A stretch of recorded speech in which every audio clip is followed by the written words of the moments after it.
Hey, what up? It's your boy. No, I'm kidding. I don't do that. Hey, idiots. It's Goofy. I am getting ready for an easy ride, and I was thinking, oh, what's a better time than to film this video than right now, today, during this ride, at this moment. But I guess now is good, so let's get out there. Wait. Before you go on to this video, I want to make an announcement. So I'm doing 2 charity rides this year. One, Ride to End Alz, and the other will be Bike MS. And my goal is to raise $1,000 for both of the charity rides. This is going to be very hard for me and for us to do, but I know that we could do it. So if you feel obligated, please do donate. I'll put the links for both in the description down below. Thank you in advance, and I hope that we get our goal. What up, dog? All right, we be out here, and I am literally going to ride in a circle for 37 minutes. And I don't care about your opinion, so shush. But I do want to talk about this past little bit of experience that I've had in both racing and biking and just overall life in general. I will tell you that a lot has happened. A lot of good things have happened and so many blessings. I can't even describe exactly what's happened and everything like that. So I just wanted to talk about it and fill you guys in on that kind of stuff, and also record a video, because why the heck not? It's my YouTube channel.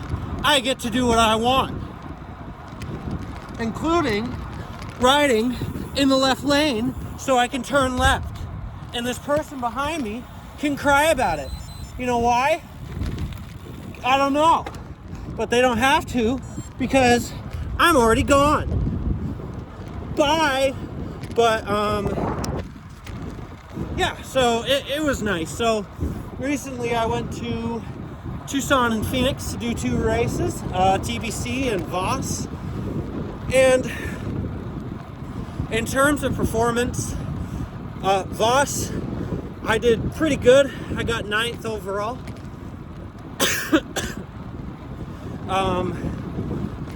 Got 11th on the time trial stage on a road bike, because I'm just that good. And not just any road bike, the Giant Defy Advanced Pro Zero. Because, you know, I'm just that awesome. And then also at TBC, in terms of performance, I kind of stunk it up.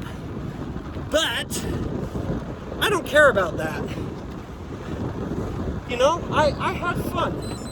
And that's all I really care about. And at the end of the day, for me, the main thing that happened was like a huge shift in perspective. You know, after, she's a Vikings fan. I get sidetracked. After TBC and Voss, there was a huge shift in my mentality and kind of thing. And where I shift from doing well in performances to doing well in learning and being better as a person and doing better in the peloton and that kind of stuff. And because, you know, I'm only Cat 3, I don't need to be winning every race right now. I just need to be learning and moving up and improving. And that's what my goal should be focused on. And that's kind of the thing. I've been doing a lot of studying, not just because of school, but also for personal reasons, on sports psychology. And I learned about intrinsic motivation and learned about shifting motivation from, oh, what result am I going to get, to what can I learn, or how can I improve, or can I get my dang numbers to stay in zone 1 kind of thing. So, you know, those kinds of things. Just learning different aspects and not really focusing on, okay, I had a good day this day or I had a bad day, because sometimes all you can really control is just surviving in the pack. And that's the sport. The sport it's brutal. It can be very brutal. And sometimes there's just nothing you can do to make it better or to make it more fun. Whee! Or less fun. And sometimes you just gotta suffer it out. And so what ended up happening in Voss that I'm very proud of is I learned how to be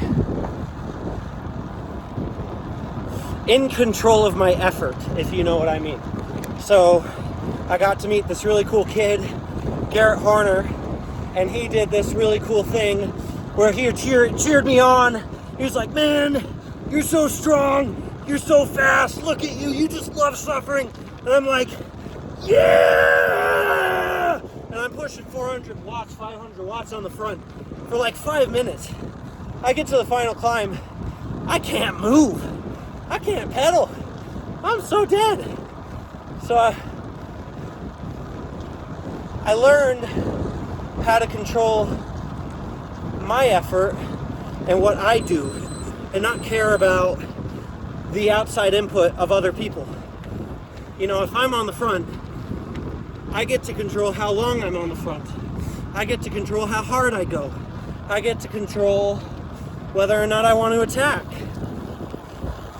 You know, that's the kind of things that I get to control, and that's kind of cool. And then the other thing I learned was also how to be aggressive and how to fight for position. I really need to refine that for sure. I learned that the hard way in TBC, where I lost so much position because I just wasn't able to get my body into it and really fight for positions and be aggressive in terms of that. But there's the guy who was behind me. He's here to yell at me.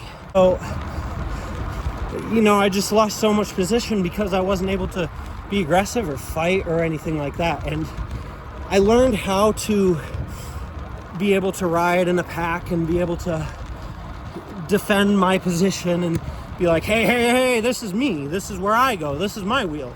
You don't get this. You know, and I refined it. And then on the crit stage, it was a hell show for me the entire time. But this is where the biggest growth happened for me, is because it was a hell show, or despite the fact that it was a hell show, it was like, I didn't care at the end. You know, I didn't care that I got pulled. And I sat down and I kind of thought to myself, okay, what caused me to get dropped? Well, I shifted in the middle of a sprint going out of that bottom corner every single time. And then every single time I went into that corner, I went into the corner at the back instead of at the front. And I wasn't really aggressive moving up. And there were plenty of opportunities where I could have grabbed someone's wheel and moved up a lot. And I was just either too scared or just didn't think of doing it. So it's those tiny little things that I need to improve on and just be a bit more aggressive while riding. And then the next stage, I was involved in a crash, and what I learned is I didn't actually crash, and to this day I still don't know how, but the guy in front of me stopped to avoid a crash, and I hit his back wheel, and my bike and my body shifted sideways, and my hip hit the ground, and I somehow managed to stay up and stay on the bike. To this day, I don't know, but what I learned is that I'm very capable of controlling my bike. That I can get into sketchy situations and be fine and not crash, which in turn means I could be aggressive and assertive, because if I'm able to fight for position and I can avoid crashes like that, or being hit by a deer or a car and not go down, it's like, well, then I could go into the pack and I can go into the field and I can really challenge myself and work on being more assertive.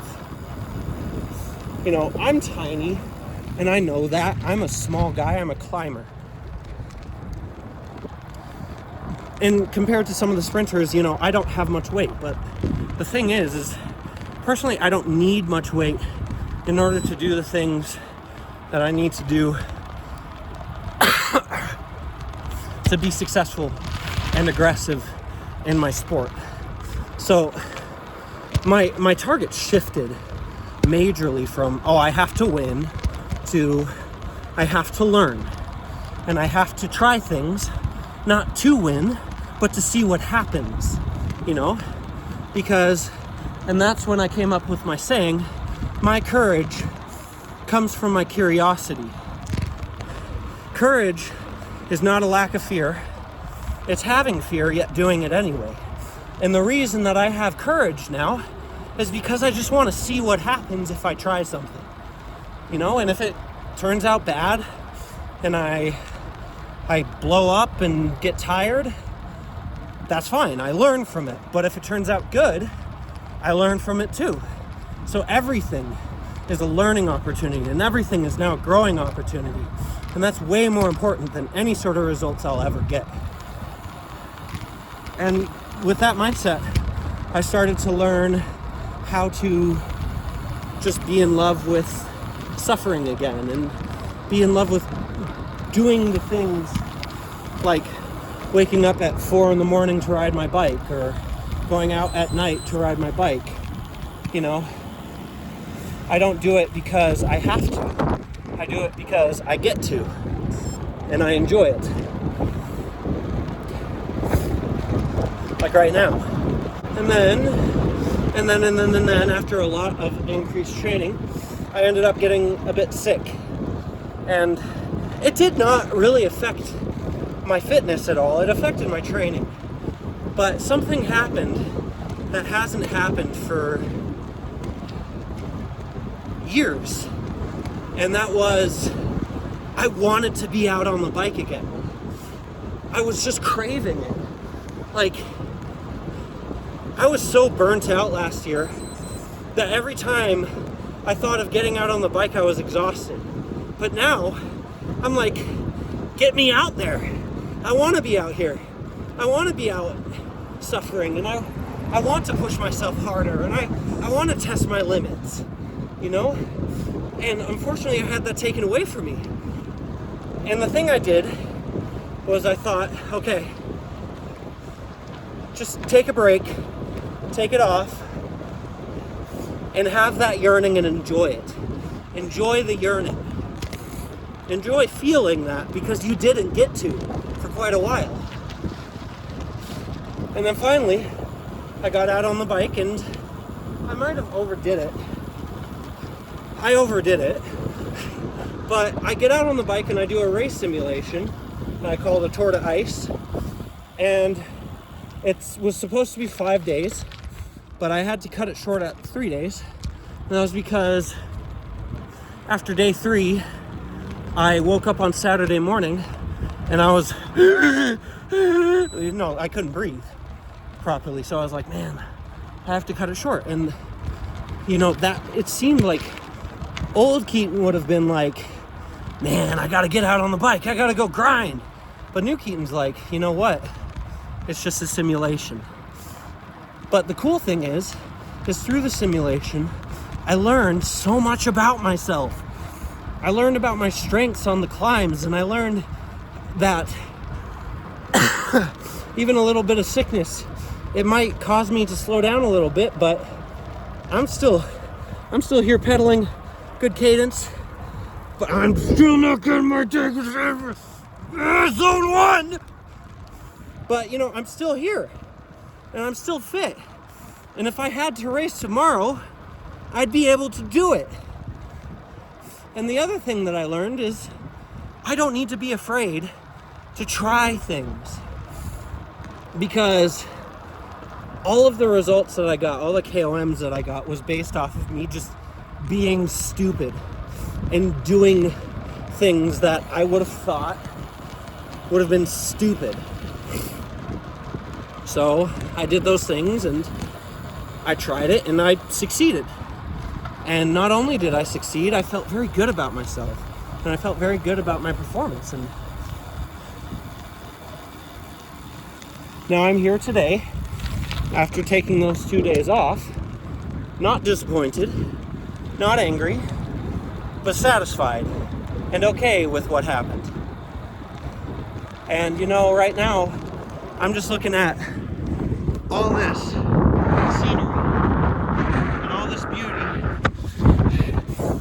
and having fun in my community and doing all the things that I love to do, not because I have to anymore, but because I want to. My training's my training now. It's not the grind's training. It's not my dad's training. It's mine. And I get to enjoy it at the best of my abilities. And even in suffering, I get to enjoy it. And if things happen, I get to enjoy it. And I just get to be happy. And I get to, not just happy, but I get to have joy now. And even in patience, I still can have joy. Because there's just so many blessings that have come out from me just sitting down and saying, okay, what's really important? I already know the first answer. It's God, Christ. And then the second answer is like, okay, what's really important? Is it results or is it the experience? Is it learning new things? Is it growing as a person and as a rider? And, I might not be the greatest cyclist in the world, and I might not be the greatest cyclist in Colorado, and I never thought I was, and I don't think I ever will be. And if it happens, cool. If it doesn't, cool. Because that's not the point. The point is to just be out here and learn to enjoy really working at being the best version of me. And get to enjoy, even when I can't get to zone 1.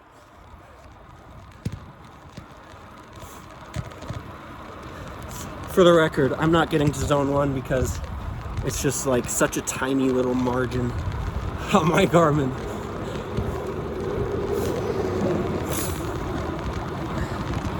But yeah, I get to enjoy my life, and I get to enjoy my training and enjoy all these different things, and results may come and they may go, but at the end of the day, that's not what motivates me anymore. What motivates me is that I get to experience this, and I get to come out here and be a goofball and be myself and do the things that I love to do. And I take that into work.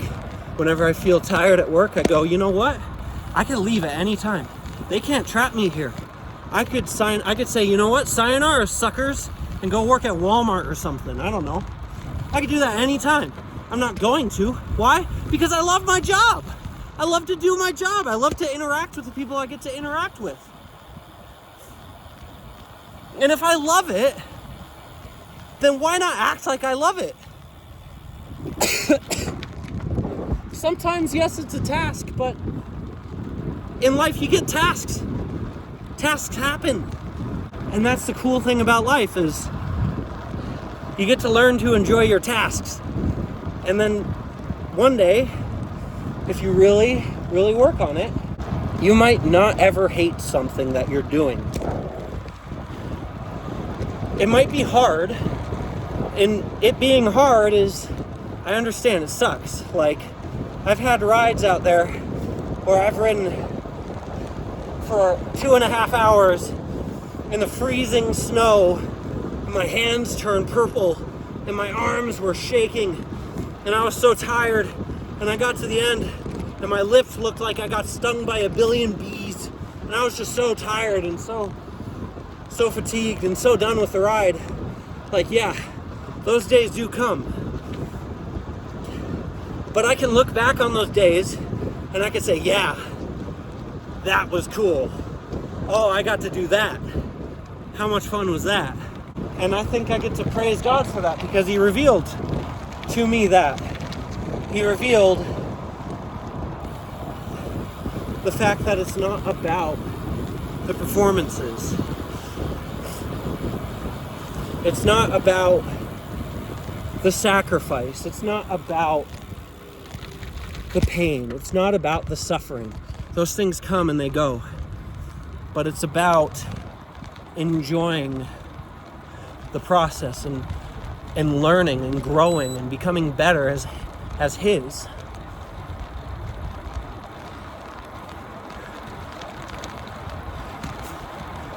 You know? Because at the end of the day, God doesn't care if I get first or second. He cares if I'm His. He doesn't care whether or not I crash or I stay up. He cares that I'm His. He knows that it might happen, and the end result is in His hands. And that actually, I say that in my race mantra. I say I approach things without fear because I already know it's in the outcome's in His hands and in His control. So, yeah, that's kind of all that's been happening. And we do be out here enjoying the sunset. Woo! Look at that. Mountains are red. And I'll finish this off with a little joke. So, someone told me I was colorblind. It's crazy. News hit me straight out of the purple. What up, dog?